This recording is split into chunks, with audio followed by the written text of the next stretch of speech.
In the last lecture, you learned about pop-ups and opt-in forms, and in this lecture, I'm going to give you the fourth and final tip to grow your email list faster, and that is using a tool called leadpages.net. Now, I want to start by saying that Leadpages is another paid tool. If we look at the pricing here, for a home business or solopreneur, it's going to cost about $25 per month. So is it worth it? That's the first question you're probably going to have. Personally, I think it is. If you're serious about growing your email list, if that's a big priority for you, you should definitely consider this, because Leadpages offers a huge amount of flexibility and many options to collect email addresses. That just makes it a little bit easier, especially if you're not really a technical person and you don't want to spend a lot of time coding, designing web pages, all of that type of stuff. So now let us look at some of the options. One of the key things that people use Leadpages for is actually to create landing pages. So for example, if you wanted to set up a webinar, if you wanted to set up a Facebook ad, a Google ad, and you wanted to send those people to a particular page to collect the email addresses from them in exchange for something else, then you can use these templates that Leadpages offer as the page that you're sending people to, as opposed to sending them to maybe your homepage, where that's not really directly connected to the ad.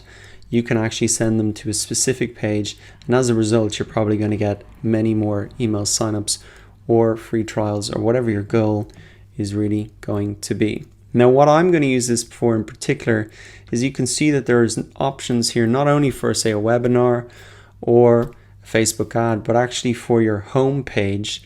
And you'll remember that I changed my home page to be more like an email sign up form, and you can see that they offer options for that as well. So that is one thing that you can use it for landing pages. The way that I'm going to use that is, I found a template for my home page.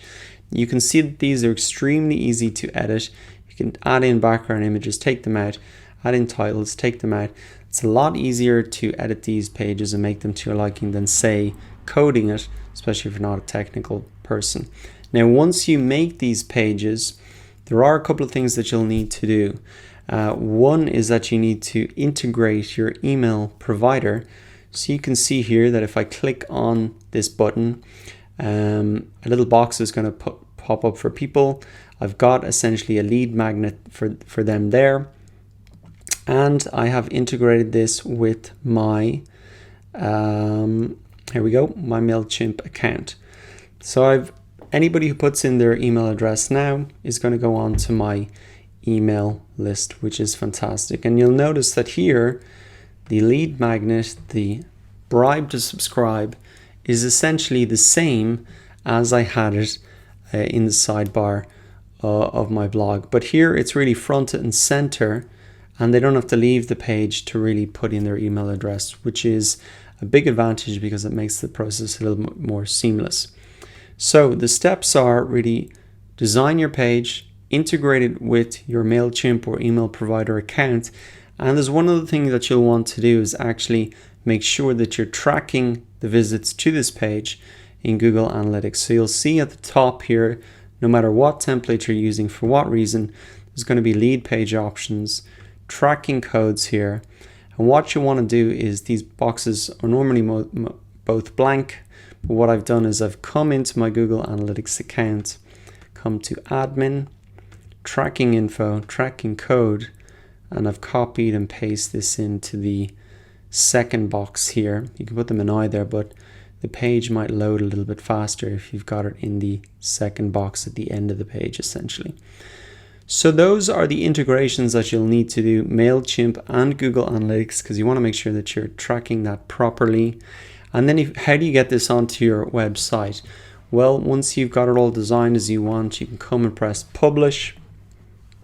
And there's a number of different options. You can just take that code, and maybe if you have, say, a Facebook ad, you just direct people straight to this page.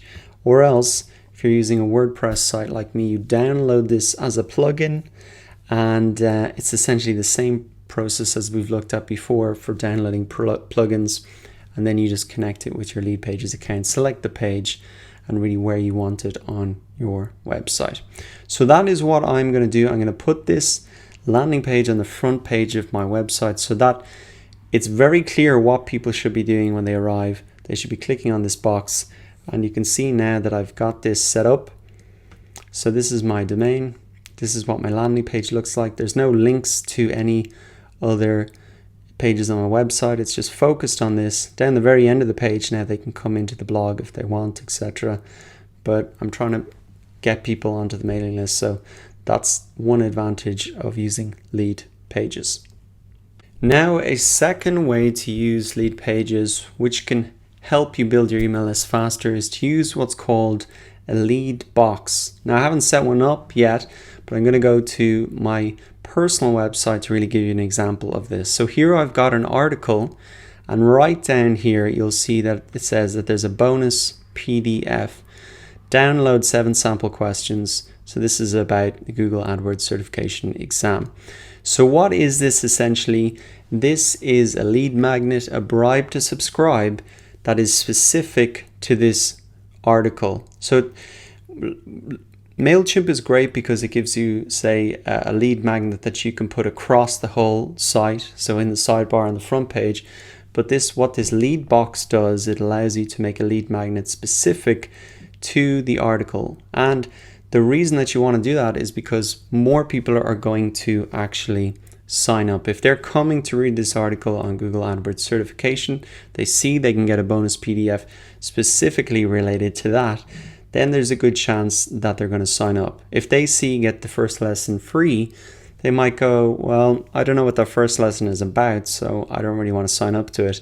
But here it's much more connected, and you can see that if they click download the PDF, it pops up to get their email address, then they can get the PDF. And once again, you integrate that in the same way to your MailChimp account. Now, the best thing about this is the results. So you can see for this Google AdWords certification, the conversion rate is 58%. So out of 100 people, 58 people will actually click that box and put in their email address. And if you know anything about the metrics for the conversion rates for email sign-up forms, that is extremely high. Now, the traffic that I'm sending to this page is quite targeted to start with, but I think it really does help that this is front and center, and that I can give a lead magnet specific to the article. So a lot of people are using this. It's very, very effective, and I think it's much harder. I wouldn't even know how to do this without Leadpages. So to recap, I think there are 2 main ways that I'm going to use Leadpages that you can use on this kind of basic account that you should perhaps consider. One is for your homepage, for a webinar, for a Facebook ad or a Google ad. If you want to make a page that is specific to your liking, that you can edit easily without needing to get into technical, you can use Leadpages for that to get a landing page. Essentially, the process is always going to be the same. You want to integrate it with your MailChimp account, as we've seen here. You'll also want to integrate that with Google Analytics, put your tracking code in there, and then you'll want to put it onto your website. So the process is going to be whichever option you want.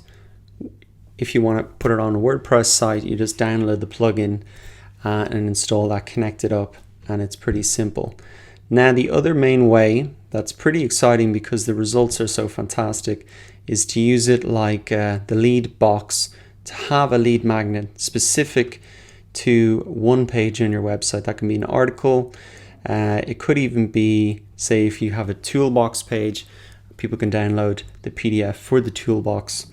And there's probably a much higher chance that people are going to do that if they're already on the page, as opposed to one lead magnet that is across the site. All right, so that wraps up the kind of quick overview of Leadpages. I hope at the very least this has given you a bit of an understanding about how you can use it to grow your email list faster. And revealed some of the reasons why so many people are talking about this tool. So that is essentially it for the bonus tips. In the next lecture, I'm just going to show you quickly how to create a campaign to send out to your email list.